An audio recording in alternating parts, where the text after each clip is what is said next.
Hello and welcome to Run Testers. My name's Nick and this is our full review of the On Cloudmonster Hyper.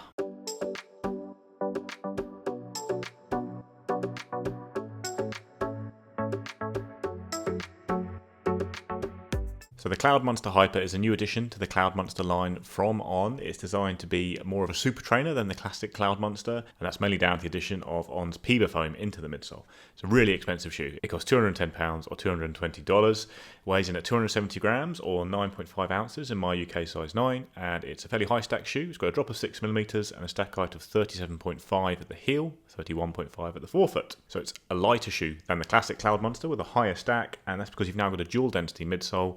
There's On's Helios HF foam under the forefoot of the shoe, a big chunk of the Peba foam seen in the On Cloudboom Echo racing shoe, and then you've got CloudTec as well at the back and at the bottom of the shoe. The classic On pods are still there to quite a large extent with just that big chunk of Peba foam under the forefoot. You haven't got a speed board in this shoe, unlike most of On's shoes, because they say they want to make it more designed for using everyday, daily training shoe, not as stiff as things like the Cloudboom Echo, but then On has put a speed board in lots of daily trainers before, so it's a slightly unusual choice there, given that this is meant to be a very versatile daily trainer that can certainly handle faster runs. You've got a lightweight woven mesh upper, nice amount of padding around the Achilles, pretty thin tongue, pretty standard On upper really. It's a reasonably roomy shoe all round. And then you've got the podded outsole, which is another trademark of On with a groove at the back for catching rocks. You've got good forefoot coverage of rubber and a couple of big chunks at the heel. It's quite a thick layer and I think it will be pretty durable. The grip hasn't always been the best for us with this shoe. Fit then, and in testing I ran in a UK 8.5, which is my regular running shoe size in On running shoes, and overall I'd say the fit here is pretty good, and certainly on the roomy side into this toe box I get a good lockdown across the top of the foot, and I quite like the wrapping tongues that help getting that lockdown without any lace pinch, keeps the foot feeling nice and secure. In this area the heels hold really well, I had no slipping or issues with that at all. The toe box has quite a lot of length in it and there's room across the top of the toes, so there's a big volume here which is good for long distances in the shoe. And overall, I would recommend going true to size. So the fit for me in the On Cloudmonster Hyper, I'm a size 8 in the UK, this is a size 8. I did find it to be quite a roomy shoe. There's definitely quite a bit of space in the forefoot and around the side of the forefoot. So quite a lot of wiggle room if you like that. I've got fairly average width feet, so I didn't necessarily need the extra space. But I definitely didn't have any issues with them at all. I'd stick to my size in these. I found them to be very comfortable with plenty of room in there, but not too much that I couldn't get a good lockdown fit. Fit's been okay for me in my normal running shoe size. Got a UK 9 here, which is a US 9.5. It's the usual size I have with On. I think it's a bit roomier than maybe some of the older generation shoes, but I think it's fine for me in terms of the amount of space I have. Perfectly good hold around the heel and midfoot as well. So yeah, fit all good for me in my normal running shoe size. So I have mentioned in a lot of previous videos that there aren't that many On shoes that I've really warmed to over the years. Occasionally something crops up that I really like. The On Cloud Surfer 7 I really enjoyed running in, thought it was a very comfortable, enjoyable daily shoe. The On Cloudmonster I thought was a nice step in the right direction for On, because previously a lot of their shoes had been quite firm, and I like a soft shoe. I like a lot of cushioning in my shoes. So it's a really interesting shoe, to be honest, and the mix of materials in the midsole makes for quite a novel ride. When I first put these on, my first thought of them was these feel quite like there's a bit of energy return in them. They feel like there's something more to these shoes that I wasn't really expecting from an On shoe. I've done about 60k in this shoe so far, and that has varied.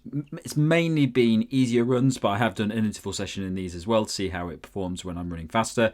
And what I found is that when you first put them on, they do feel like there's a bit of energy return in them, and they definitely don't feel like a traditional daily shoe, especially one that comes from On.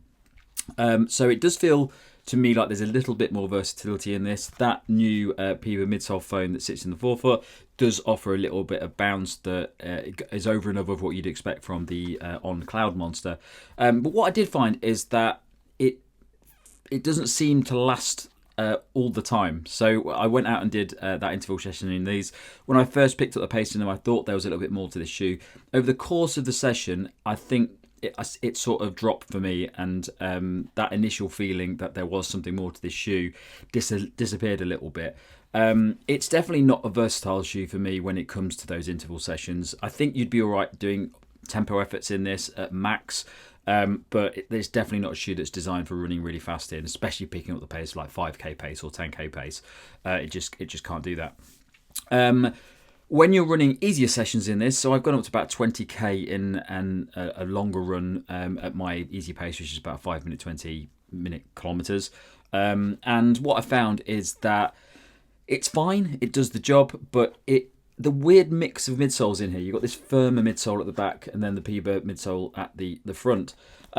Sometimes when you land on it, it feels quite good. Other times it just doesn't feel like it's really doing anything. And I think it really comes down to the pace that you're running in it. So when I'm doing easier sessions, when I'm slugging it out a bit and I'm not really moving, rolling forward at a faster pace, that back midsole section doesn't really seem to do a lot for me. It feels a little bit dull, and yeah, it doesn't really deliver what I want from an easy run shoe. I like softness, I like a bit of energy return, I like a nice rolling action that just keeps me going.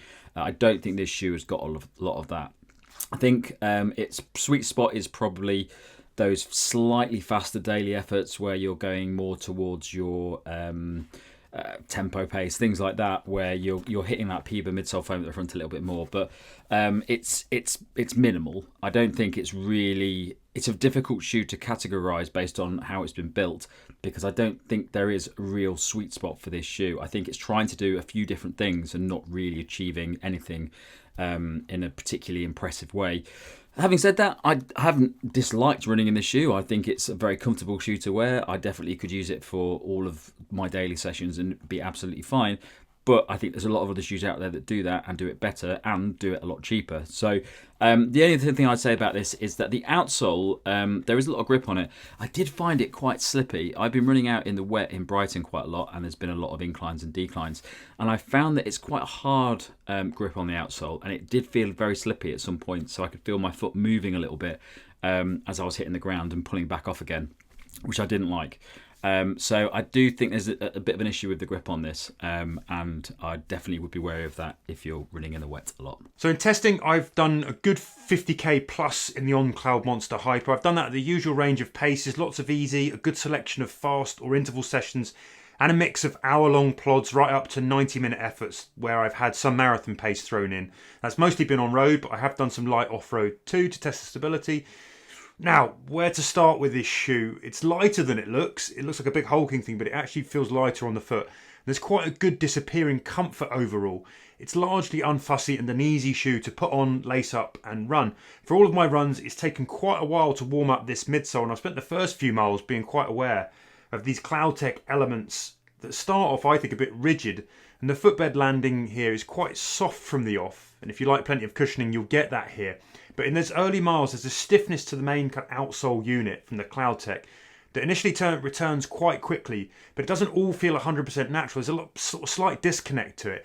And then at some point, every time I do it, the ride seems to open up and soften up or smooth out even further, dropping into a more even, balanced clip-along sensation with a good amount of spring from the wedge of foam here. Now, there's not as much of a snappy roll or instant response, I think, as you get from the Cloud Eclipse. The landings, though, are softer than the firm rocket ride of the original Cloudmonster. And I think the Hyper here is much better than the slightly flaccid new Cloudmonster ride. There's a softness here, but it's not squidgy and ponderous.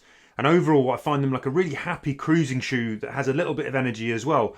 And that supports everything in my runs from easy to up-tempo paces quite nicely. It's the kind of shoe I might consider for running something like the Berlin Wall 100 Mile Ultra, which is largely on road, but you want some space up front, you want a bit of energy, you want something that combines good cushion protection with some liveliness underfoot that's not overly aggressive. Now, you get none of the road coming up through this shoe on longer runs, but the big wide platform that you've got here, I think still has good stability, and I describe them as having a cradled, reliable landing. Would I use them for out-and-out faster efforts? Well, I think they can do that and they can offer that, but I wouldn't choose them over the lighter and punchier shoes like the Endorphin Speed 4 or the Hoka Max 6. Hell, I think you might even be better off hunting down a deal on something like a Saucony Endorphin Pro 3 to take you through your faster training, and then you could even use that shoe on race day as well, and you're going to be paying about the same. Now, every time I run in the On shoe, I wonder if On is trying too hard to make the legacy cloud elements you've got here work with this wedge of foam. Instead of taking this foam in here, which is actually quite good, and using it in a regular midsole geometry, could you get a lighter shoe if you did that as well? Then that has more top end potential, better overall range and boosted versatility. I think maybe. So I've run about 55k in the CloudMonster Hyper, using it for a mix of training runs during high mileage marathon weeks. I think this is the ideal situation for this shoe, because I do think it's a shoe that leans towards high mileage runners who are looking for a comfortable protective shoe that can handle a range of daily training.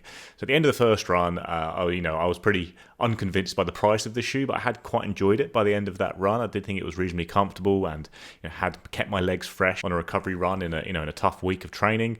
Since then, I think I like the shoe a little bit less each time I've run in it, if I'm honest. Like, the ride just isn't all that good, and there is that nice chunk of Peba foam in the midsole, obviously, but there's still loads of CloudTec, and it just delivers the same slightly dull, heavy feeling ride you get with lots of On shoes. It's pretty firm at the start of runs. It does soften up in the kind of the second half of runs, but still doesn't feel exactly springy or anything like that, like you do get with some super trainers.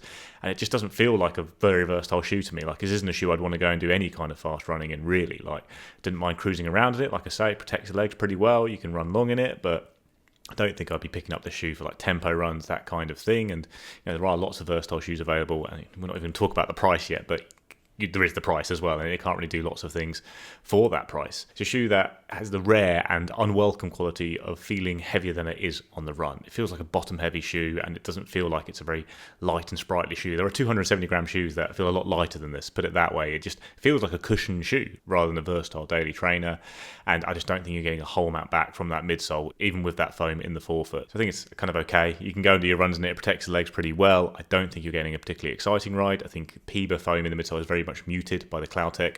Still don't really love the way the podded outsole feels coming into contact with the ground. I prefer like the fuller outsoles of the rockered shoes, like the Cloud Surfer and the Cloud Eclipse, that roll you through quite nicely. Don't get that feeling here. It's just not my kind of ride, I guess. It's a little bit firm. It feels a bit disconnected. It doesn't feel very lively or bouncy, and it doesn't feel very light and nimble or anything like that. It just feels like a cushion shoe that will protect the legs without any real extra quality to it, which you would expect from a shoe with this big Peba chunk in the midsole. It doesn't really feel like it's bringing much in the end. Also say the grip is not always amazing on this shoe. I've been running in it, you can see, in some muddy conditions and wet roads and that kind of thing. It's not been terrible, but it is a little bit slipperier than other shoes. And again, with a big shoe like this, I always would rather have a good outsole if you're going to use it for a lot of training runs. So yeah, overall not the best all-round run test in the shoe. Verdict on the Hyper then, and it's a hard no for me on this shoe, fundamentally because of the price. I'm not 100% convinced I'd ever want to pay £210 or $220 for a daily trainer, but if you're trying to charge me that, the shoe had better blow me away. I'd want it to be so good that I just can't overlook it among all the other cheaper options out there. And while there's plenty to like about the On Cloudmonster Hyper, this shoe isn't that good. It's certainly not significant enough of a step up from shoes like the Saucony Endorphin Speed 4, the Nova Blast 4, the Hoka Max 6, the Puma Velocity Nitro. The list of shoes that are cheaper and equal or better than this shoe is very, very long indeed. Added to the fact that On very rarely discounts shoes, and it's not even likely that you'll find this in a sale at some point later in the year and be able to pick it up for like 160 quid. Had they made this shoe £180, I might be able to give it a much stronger recommendation because it's actually quite a good shoe overall. But as it is, I'm not a fan of brands pushing daily shoes over the £200 mark, not unless they guarantee me at least 1,000 miles in them or epic performance. I don't think any shoe's going to be that good. So while the ride of the Hyper is pretty good and I've enjoyed the shoe overall, I did enjoy my miles in it, I think you're better off buying something else. Even the Cloud Eclipse, I think, will do a similar job and you can save yourself a chunk of money. So it's a shame, but overpriced for me. So a simple verdict on the On Cloudmonster Hyper would be to say that if the shoe was 150 quid or 140 quid, I still wouldn't be recommending buying it. And the fact it is £210 or $220 means it's just not something I would say go and buy. I don't think it's the most exciting shoe to use. I don't think it's particularly versatile. I think it's okay as a shoe you'd mooch around in for easy miles, but there are shoes I'd rather be doing that in, and it's incredibly expensive for what it is. So this is one to avoid, I think, in my eyes. I think there are definitely better shoes from On themselves, like the Cloud Eclipse and the Cloud Surfer, and there's certainly an array of shoes from other brands I'd be picking up ahead of this. If you are looking for that super trainer vibe and you're willing to spend a lot of money, the Asics Super Blast is a little bit cheaper than this shoe and actually does deliver a very bouncy, incredibly fun and versatile ride, and it can do everything. That's the point of a shoe like this. Like, you get that big wedge of foam in the Super Blast, but it's still a very light shoe, and it feels light, and you can go and do track reps in it, but you can also run very long and easy in it. And if you are going to spend such a large amount of money on a super trainer, you want it to actually deliver in terms of performance, and the Super Blast does. even then you can get cheaper shoes with plates in, like the Endorphin Speed 4, that will cover a range of runs really well. And actually, even looking at plateless shoes, I'd pick up the Hoka Max 6 or the New Balance Rebel V4 ahead of the Cloudmonster Hyper for sure. They are lighter, nimbler shoes that are still comfortable. They feel great for speed work. They're still comfortable for easy runs. They just have a more enjoyable ride because the materials in the midsole just feel a bit better to me. So yeah, like I say, the simplest way to say this is if the shoe was a lot cheaper, it still wouldn't be one I'd go and buy, and it is really expensive, so certainly isn't one I'd be recommending buying. It's a bit of a shame, but I think On hopefully can work out how to integrate this Peba foam into its training range in a better way, maybe start using things like the rockers they have on the shoes and move away a bit more from the CloudTec foam, which I'm not a huge fan of. If you do love this foam, I guess with the addition of Peba it might feel even better, but yeah, I'm just not a huge fan of it, and I didn't really enjoy the run test in this shoe. Okay, so my verdict on the On Cloudmonster Hyper, the other guys will definitely speak about the cost of this shoe. I think that it's a shoe that it's got some novel ideas. I like the fact that On's trying some new things out. I like the fact that they're using a new midsole foam because I've never been a massive fan of On's midsole foams. So I think it's got some interesting elements to it. I think the main problem is that it's trying to do a lot of things, and On shoes do often try to do a lot of things. And if you read the marketing material that On put on their products, it tends to say that they can do many different types of runs. I don't think this really excels in any area. You've got this Peba midsole at the front, which is designed to run a bit faster. You've gone back to the Helium foam at the back, which isn't really that nice for doing easy runs. So overall, I think it's a difficult shoe to really go for. And for the price, it just doesn't do enough for the price that it's got. Obviously, the Super Blast is doing a similar thing to this shoe. It's a do-it-all trainer. It's got great energy return. It's got a lovely rolling action. This is probably trying to do the same thing as Super Blast, but isn't really doing any of it particularly well, whereas the Super Blast does all of it really well. And there's loads of other shoes as well. So in my rotation, I would probably, instead of this shoe, use the New Balance Rebel V4, Saucony Endorphin Speed 4, all the ones that the other guys are probably going to mention, and they are noticeably cheaper than this shoe, and you're getting the same sort of thing that you're going to get from this, but just in a better way. So yeah, I think that if you're a massive On fan and you like the look of this shoe, I've seen a lot of comments on the previous video we did where people said they really like the design of the shoe. Yeah, fine. So obviously there's a lot of interesting design elements to this. I think if you're looking for a solid daily trainer that has some versatility, I just think there's just way better options out there at the moment. I don't think it's a bad shoe. I just think that it's punching far above its weight for what it can do based on the price.